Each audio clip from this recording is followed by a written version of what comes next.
Dear student, बहुत स्वागत है आपका मेरे चैनल मैथ विद प्रदीप में। वर्तमान समय अब आप देख रहे होंगे कि लॉकडाउन के बाद की प्रक्रिया है। धीरे धीरे तमाम चीज़ें ओपन हो रही हैं। हालांकि कोचिंग संस्थान अभी नहीं खुले हैं, लेकिन धीरे धीरे आगे चलकर खुल ही जाएंगे। लेकिन खुलते खुलते आपके सामने कुछ एग्ज़ाम्स हैं अभी, जिसके लिए आपको बेहद गंभीर प्रयास करने की आवश्यकता है। जिसमें एक एग्ज़ाम तो आपका यूपीएसआई है और एक दूसरा एग्ज़ाम है पीईटी। उत्तर प्रदेश में रहने वाले लोगों के लिए ये दोनों एग्ज़ाम्स बहुत महत्वपूर्ण हैं। यूपीएसआई के एग्ज़ाम संभवतः अक्टूबर में होगा, संभवतः अक्टूबर। अभी सरकारी कुछ घोषणा नहीं हुई है, लेकिन यह संभावना है कि संभवतः अक्टूबर में होगा, जिसके लिए कम से कम आपको 75 दिन का मौका है आज की डेट से। और 75 दिन में इसे बहुत कायदे से तैयार किया जा सकता है। जितना मेहनत कर सकें आप कर दीजिए। जैसे नहीं होता कि अगर आप दौड़ लगा रहे होते हैं तो जो लास्ट चक्कर होता है उसी में आपकी क्षमता देखी जाती है। अब वही लास्ट चक्कर का मामला है। जैसे किसी मैदान के आपको 6 राउंड लगाने थे और 6 राउंड में से 5 राउंड बीत चुके हैं। 6वां राउंड में ही तय हो जाएगा कौन जीतेगा कौन हारेगा। अब ये वो ऐसा मौका है जिसमें अब आप ताकत बचा नहीं सकते। मतलब सांस के आखिरी छोर तक आपको प्रयास करना है। वो समय अब आ चुका है।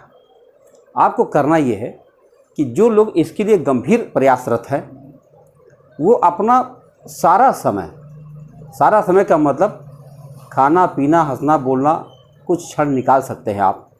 बाकी क्षण आप जो चीज़ जानते हैं उसे फिर 6 बार पढ़िए।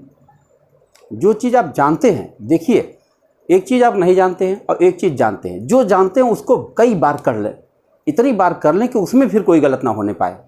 फिर जो नहीं जानते हैं उस पर अपने संबंधित अध्यापकों से, गुरुजनों से संपर्क में रहिए। आपके फ़ायदे की बात कर रहा हूँ। और दूसरी जो परीक्षा है पीईटी, ये इतना इम्पोर्टेंट परीक्षा हो गई है कि उत्तर प्रदेश में अगर आप हैं तो लगभग समूह ग की सारी नौकरियां इसके साथ अटैच की जा रही हैं।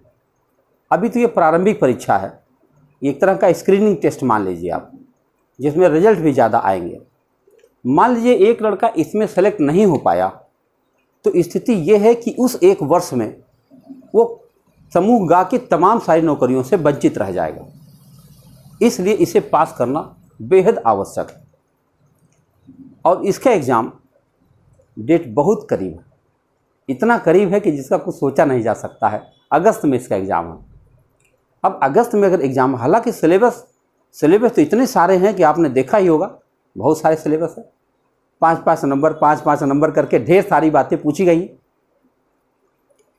लेकिन बताऊं, यह एक फ़ायदा भी है और एक नुकसान भी है।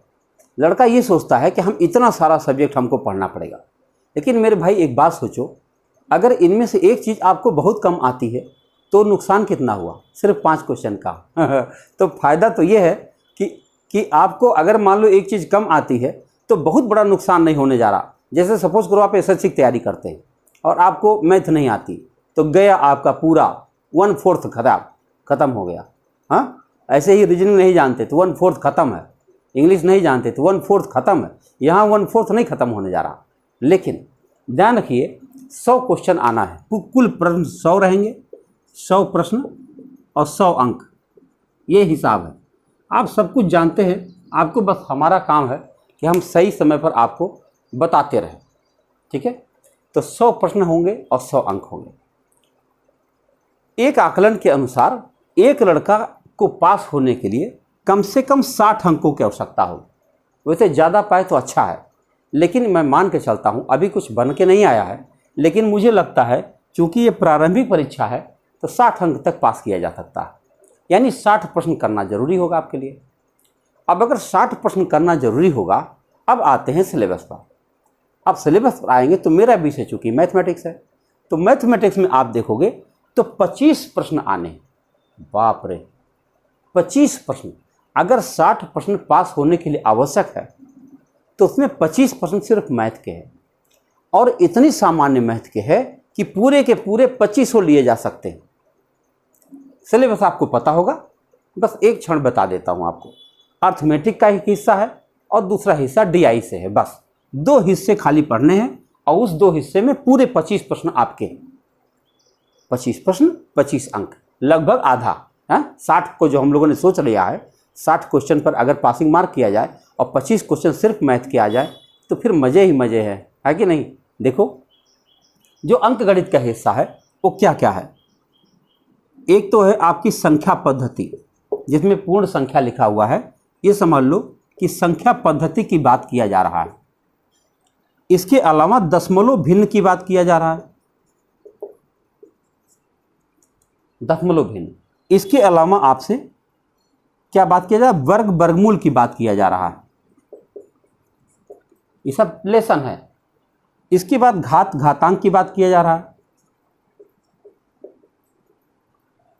इसके बाद औसत की बात किया जा रहा है और प्रतिशत की बात किया जा रहा है। बस गणित पूरा, ये अंक गणित का हिस्सा कंप्लीट हो गया। यानी इतने टॉपिक पर अगर आप अपनी पकड़ बना ले, जो कि इतना सामान्य है कि आप आज शुरू करें तो 10 दिन के अंदर कवर किया जा सकता है, केवल इतनी सी बात। ये हो गया आपका अर्थमेटिक का हिस्सा।